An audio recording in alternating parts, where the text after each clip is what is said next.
Bonjour, Perrine Jean-Girard, psychologue clinicienne, praticienne et formatrice en neurofeedback neurooptimal.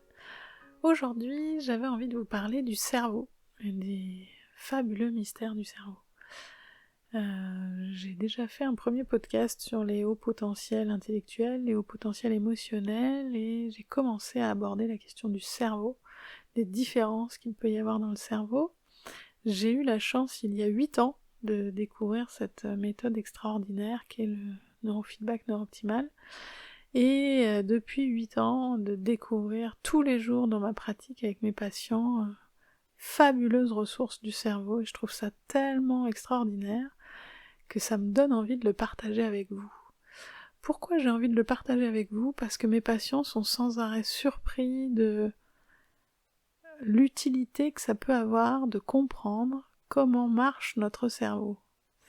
Il y a beaucoup de choses, je trouve, qui ont été dites sur la psychologie, sur la personnalité des gens, sur même des fausses croyances sur le cerveau qui sont de nos jours complètement erronées. On est à l'ère des neurosciences, il est important pour moi que chacun puisse avoir les informations à disposition pour pouvoir être au mieux de son énergie, de sa vitalité, de sa joie de vivre, de ses émotions, de son intellect. Et le neurofeedback y aide beaucoup, mais je trouve que d'avoir les connaissances sur qu'est-ce que c'est qu'un cerveau qui va bien, je trouve que c'est important. Mes patients me disent que ça les aide beaucoup. Donc qu'est-ce que c'est qu'un cerveau qui va bien ?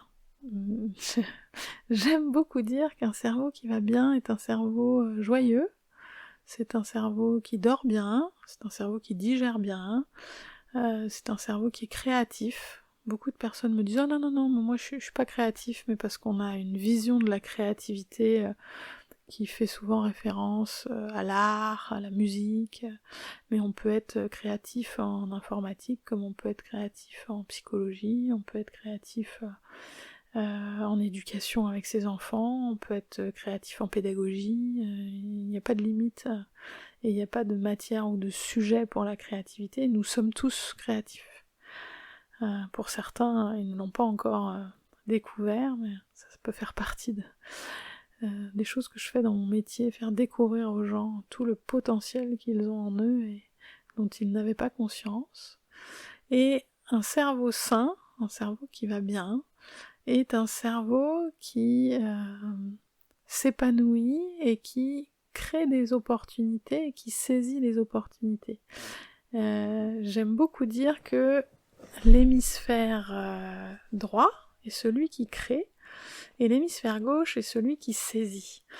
On sait que c'est plus aussi scindé que ça, l'hémisphère gauche, l'hémisphère droit, parce que tout est interconnecté dans le cerveau, y compris du cerveau archaïque vers le néocortex, en passant par le cerveau limbique, et de gauche à droite, c'est pareil, tout est interconnecté, mais il y a quand même des dominantes, et l'hémisphère droit est quand même celui qui est intuitif et artistique, et l'hémisphère gauche est quand même celui qui a les pieds sur terre, qui est pragmatique, et qui aime bien prendre des décisions, organiser les choses, le plan d'action, et passer à l'acte pour arriver à son objectif.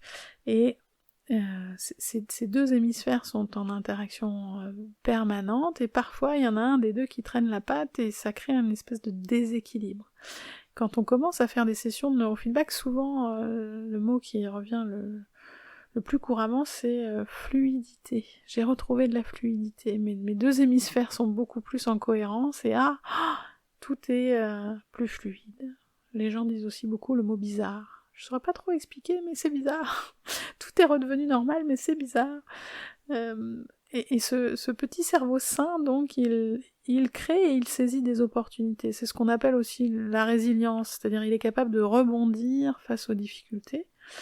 Et souvent les gens quand ils viennent me consulter ou consulter tout court, c'est parce qu'ils ont perdu un peu ou beaucoup de cette capacité de rebondir dans la vie.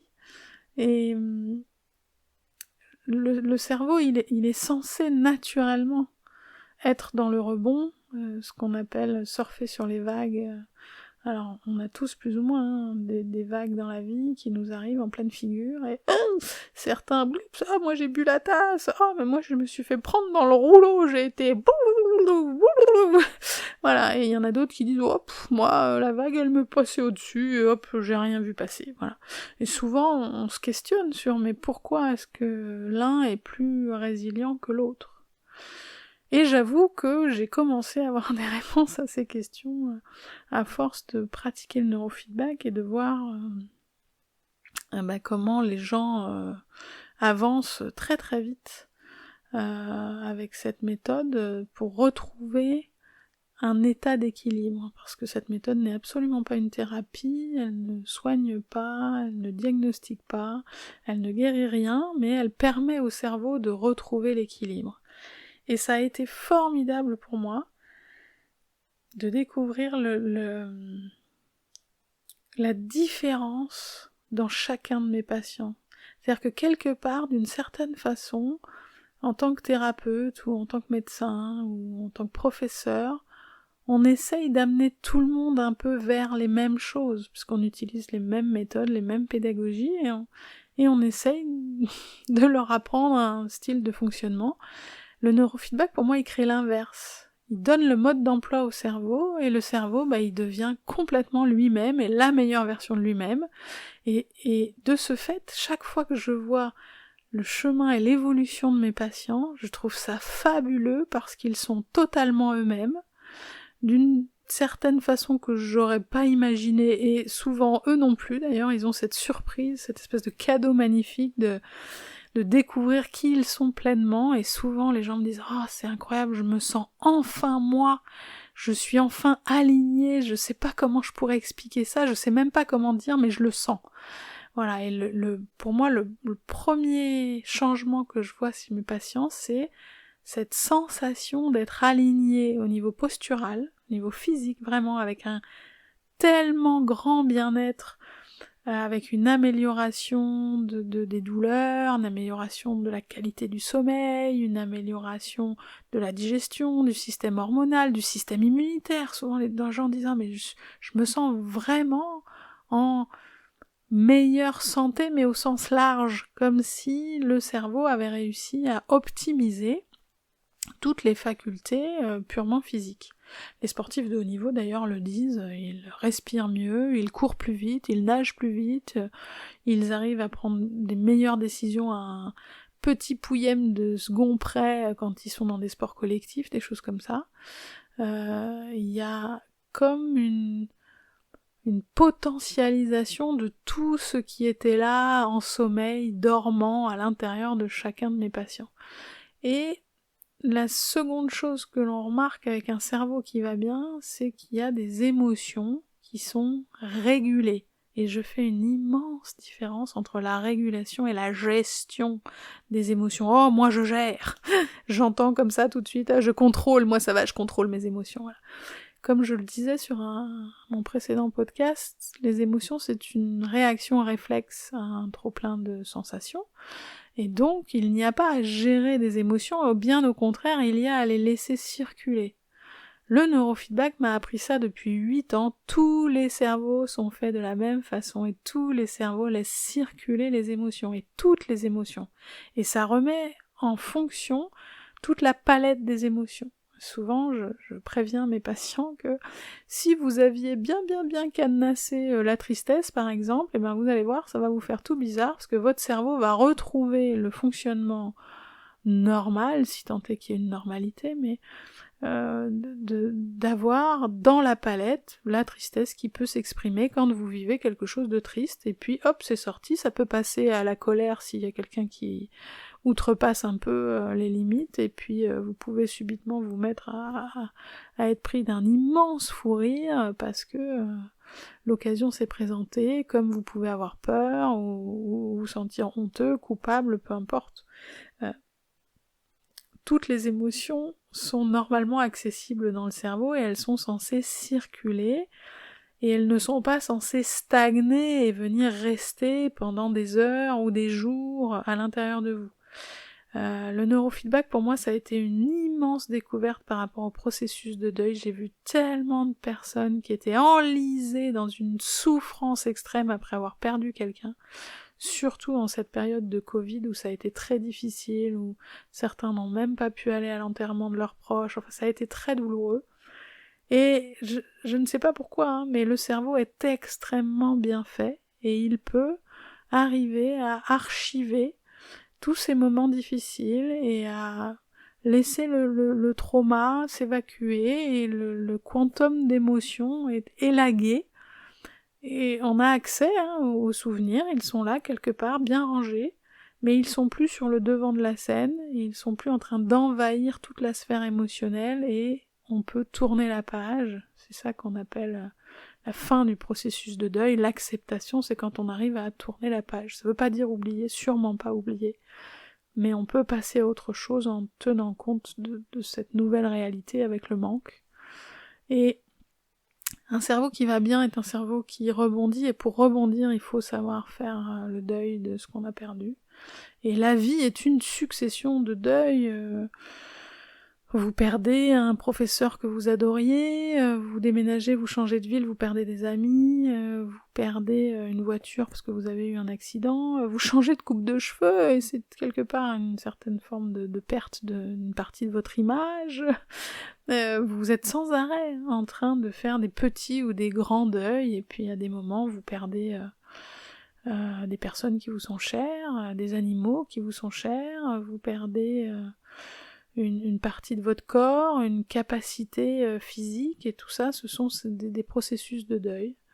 Le neurofeedback est vraiment d'un soutien extraordinaire face à ce processus de deuil, y compris des ruptures sentimentales, où les personnes arrivent à rebondir, c'est-à-dire à prendre du recul, et finalement, subitement, à se dire « Ah oui, mais en fait, c'est mieux que cette relation elle se soit arrêtée parce qu'on se correspondait pas vraiment. » Et puis bah là, maintenant, je vais pouvoir rencontrer la personne qui me correspond. Ça aurait été bête, finalement, de s'entêter à être dans une relation où on n'aurait pas été heureux. Et ils n'ont pas besoin de thérapie pour ça. Leur cerveau fait ça tout seul.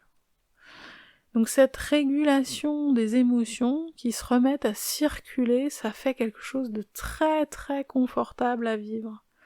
Avec souvent les gens disent « Ah oui, mais moi je veux pas du tout ne plus rien ressentir ». Je leur dis « Mais alors, oh grand Dieu, non, le neurofeedback ne fait pas ça.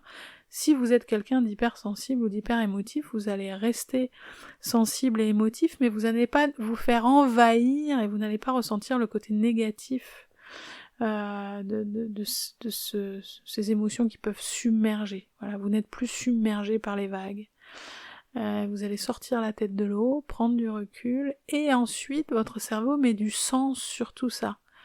Et là quand même c'est le néocortex qui commence à faire le job, et vous allez être plus concentré, plus attentif, plus percutant, plus rapide au niveau cognitif, et c'est aussi très perceptible. On sent au travail que tout est plus fluide, et de ce fait, on est aussi beaucoup plus joyeux. Et ça, je le vois tout de suite chez mes patients, et dès le 2e ou 3e rendez-vous, je les vois arriver avec un immense sourire et un visage épanoui, et je me dis, waouh, ça y est, leur cerveau a réussi à trouver le mode d'emploi.